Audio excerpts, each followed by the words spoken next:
Bonjour, aujourd'hui le mardi 23 mai 2023, il est 5 heures du matin. Émilie Lebrun qui vous parle, l'Esprit Saint de Dieu. Aujourd'hui je voudrais vous parler de c'est quoi ça veut dire l'Esprit Saint de Dieu. Parce que dans le catholicisme ou le christianisme, plus général, on parle de l'Esprit Saint que Dieu c'est un esprit de Dieu, mais on ne le représente pas par une forme humaine nécessairement. Donc, moi, je dis que je suis l'incarnation parfaite de l'Esprit de Dieu, de l'Esprit Saint. Je suis moi-même l'Esprit Saint. Ça peut bouleverser beaucoup de choses dans le christianisme et tout ça. Par contre, quels sont les dons que l'Esprit Saint donne? L'Esprit Saint, ce que je viens de lire dans la tradition judéo-chrétienne, c'est un esprit qui agit comme un agent messager entre Dieu et les êtres humains, entre les hommes comme femmes, dans le but de les inspirer, de leur donner soit de la force, de la piété, un conseil, la crainte de craindre des choses qui sont plus puissantes qu'eux, etc., comme Dieu. Donc, c'est dans le christianisme, la tradition judéo-chrétienne, c'est un esprit qui fait à part entière partie de Dieu. Puis, ça n'a jamais été représenté par une personne humaine en tant que telle, comme Jésus a incarné le corps parfait, saint, holy body, mais il y avait l'Esprit Saint en lui.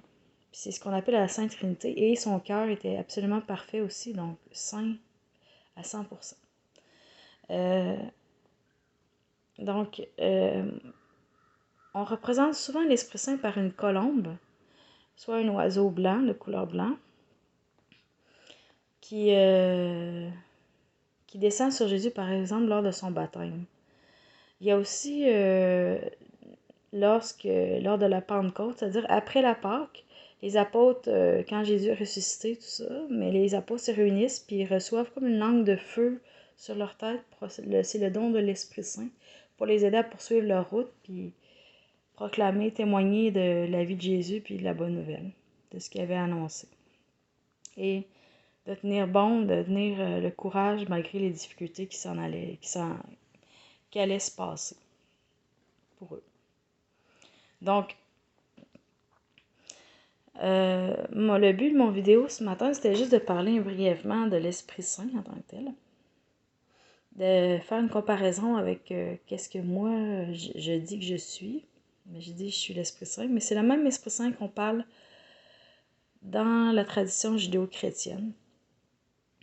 Ça me parle beaucoup. Moi, je trouve ça corrobore, ça a un lien assez bon entre ce que je suis et ça représente bien ce que je suis, ce qui est énoncé dans les Écritures concernant l'Esprit Saint et la Sainte Trinité.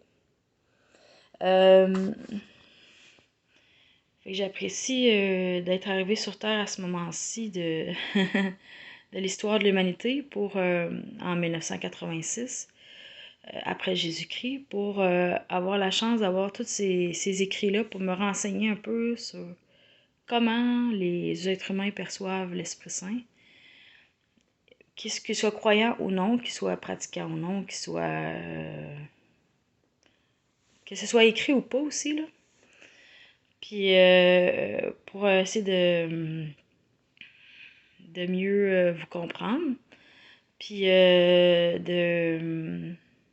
mieux vous inspirer, parce que l'Esprit Saint, c'est un esprit, je dirais, si je parle de moi, c'est quelqu'un qui inspire. Inspire la confiance, inspire la crainte aussi parfois, qui donne des conseils, mais qui met en garde aussi. C'est un esprit parfait. C'est difficile à comprendre comment il fonctionne exactement. C'est le mystère de Dieu. Alors, je vous souhaite une bonne journée à tout le monde. J'espère que vous avez aimé mon vidéo. Merci.